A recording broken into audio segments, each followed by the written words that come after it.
कौन है कहानी का विलन? क्या हुआ तरीशा का?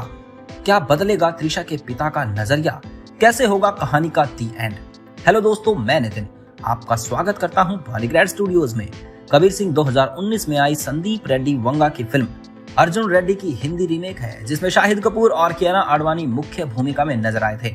वहीं अब इस फिल्म की दूसरी कड़ी को लेकर हम आपसे बात करने जा रहे हैं। इसके साथ ही हम आपको ये बताना चाहते हैं कि जिस कहानी के बारे में हम फिलहाल बात कर रहे हैं वो एक लड़के पे बेस्ड ना होकर एक लड़की पर बेस्ड है। तो चलिए जानते हैं आगे की कहानी। तो पिछली वीडियो में हमने देखा कि कॉलेज से सस्पेंड होने की वजह से तरीशा के पिता उससे काफी ज्यादा गुस्सा थे। वहीं तरीशा उनसे बातें करने की कोशिश करती है, लेकिन उसके पिता उस पर ध्यान नहीं देते। अंत में गुस्साई तरीशा कॉलेज के कैफे में जाती है, जहां पे वो अपने गुस्से पे काबू नहीं रख पाती और सीधे कैफे में रखी टेबल को तोड़ देती है। जब कॉलेज के इंचार्ज को इस बारे में पता चला तो वो तरीशा को अपने कैंपस से बाहर करवा देते हैं। वहीं कॉलेज के कैंपस से निकल के जाने के बाद तरीशा के पास अब जाने के लिए कोई जगह नहीं थी।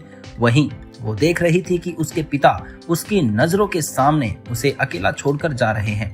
तरीशा के पिता उससे आज काफी ज्यादा गुस्सा थे। उन्होंने कभी नहीं सोचा था कि तरीशा ड्रग्स लेगी। खैर, दूसरी तरफ वो इस बात से भी अनजान थे कि ये सब तरीशा की खराब मेंटल कंडीशन के बुरे प्रभाव का नतीजा है। वहीं जब तरीशा के सीनियर को इस बारे में पता चला तो वो एक वक्त के लिए तरीशा से मिलने आता है, जिस पर तरीशा भड़क जाती है।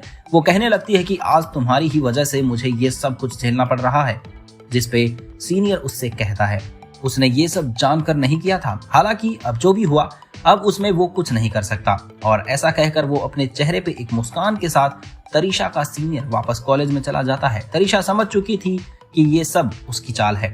वहीं हर किसी पे भरोसा कर तरीशा को मिल रहे धोखे से वो अंदर ही अंदर इतनी ज्यादा गुस्सा थी, वो कॉलेज से भाग जाती है। उसका क्या होता है किसी को नहीं पता।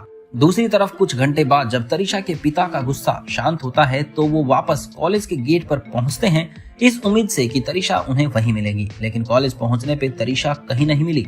उसके पिताजी आज रात की दिल्ली की फ्लाइट थी और वो तरीशा को अपने साथ अपने घर ले जाने आए थे। हालांकि उसे कई बार कॉल करने के बाद भी दूसरी तरफ से कोई रेस्पॉन्स नहीं आ रहा था। कॉलेज में इंक्वायरी करने पे अथॉरिटीज तरीशा को लेकर कोई भी जानकारी रखने से साफ मना कर देते हैं। काफी देर तक जब तरीशा का कुछ पता नहीं चलता तो उसके पिता पुलिस स्टेशन में जाकर एक रिपोर्ट फाइल करवाते हैं, जिसमें तरीशा के नंबर को जब सर्वाइलेंस पे लिया गया तो तरीशा का आखिरी लोकेशन बेंगलोर के किसी बिजी मार्केट में होने का पता चला। जब पुलिस और तरीशा के पिता वहां उस मार्केट की ओर जाते हैं तो उन्हें अपने सामने काफी ट्रैफिक दिखाई देता है। वही ट्रैफिक को शांत करने के लिए जब गाड़ी से पुलिस उतरी तो उनके साथ तरीशा के पिता भी होते हैं। सभी जब धीरे धीरे भीड़ को साइड कर ट्रैफिक का कारण पता करने के लिए आगे बढ़ते हैं तो सब वहां का नजारा देखकर हैरान हो जाते हैं, क्योंकि सड़क पे किसी का एक्सीडेंट हो गया था और गाड़ी और वो इंसान जिसकी मौत हो चुकी थी वो बीच सड़क पे ही पड़ा था। वहीं पुलिस तरीशा के पिता जब पास जाकर उस इंसान को देखते हैं तो वो तरीशा को पाकर अपनी सोचने की शक्ति खो बैठते हैं। असल में जब तरीशा कॉलेज से भागी तो वो कई जगह रुकी, लेकिन अंत में जाकर उसने जानबूझकर एक गाड़ी के सामने आकर अपनी जान दे दी। तरीशा के पिता के पास अब शब्द नहीं थे, क्योंकि इतना स्ट्रिक्ट बनने का क्या मतलब हुआ जब आज तरीशा उनके साथ ही नहीं है। तो ये कहानी आपको कैसी लगी हमें कमेंट करके जरूर बताइएगा। धन्यवाद।